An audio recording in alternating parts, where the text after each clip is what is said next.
50 years ago, very poor results have been reported with whole liver radiotherapy at that time. The objective responses were low, of the order of 10%, median survival was very low, and it was associated with very high toxicity. It was called radiation hepatitis, although we know it has nothing to do with hepatitis today, but the tolerance to the whole liver to radiotherapy was very low. You couldn't give more than 30 gray. And this radiation hepatitis that we today call radiation-induced liver disease, RILD, is essentially a veno-occlusive disease, and it's clinically manifest as ascites, hepatomegaly, increased liver enzymes. It occurs within 2 to 4 months after completion of radiotherapy, and there's no treatment for that except for symptom management, diuretics and paracentesis.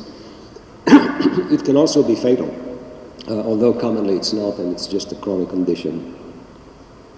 The foundations of modern liver radiotherapy have been led by the group at the University of Michigan, and this is a seminal paper by Laura Dawson and my previous chair, Ted Lawrence. Essentially, they have developed a normal tissue complication probability model that you see here, where you can predict the risk of radiation-induced liver disease based on the mean dose to the liver.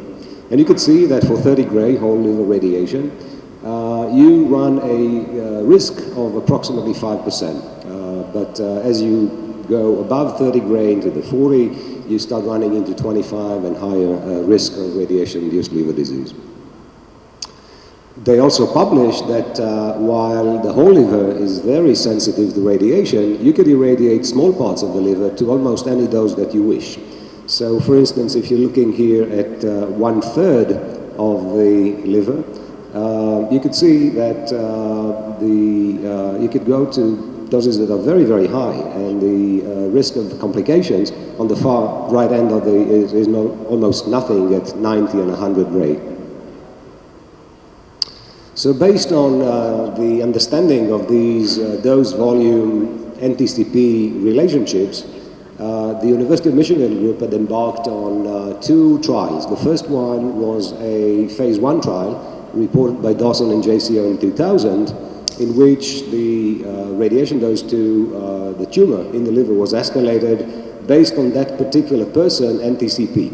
Essentially, increasing the dose until you hit a normal tissue complication probability of 15%. So each patient receives the highest dose of radiation that they can receive given their configuration of liver and tumor. And after the phase 1/2, we embarked on a phase 2 trial, which I reported back in 2005 in JCO, that established that this is an efficacious approach. That phase 2 trial included 128 patients. There were unresectable primary tumor or metastatic tumors. They all failed chemotherapy, and they really were not candidates for any other type of treatment. These were large tumors. The median diameter was 8 centimeters, and the dose, again, was individualized based on the normal tissue complication probability, and that normal tissue complication probability was driven to 10 to 15%. Therefore, the dose varied between 40 and 90 gray. The median dose was 60.75 gray. And there was also concurrent hepatic artery floxuridine infusion as a radiosensitizer, although today, in retrospect, we don't think that this was an essential component of the treatment.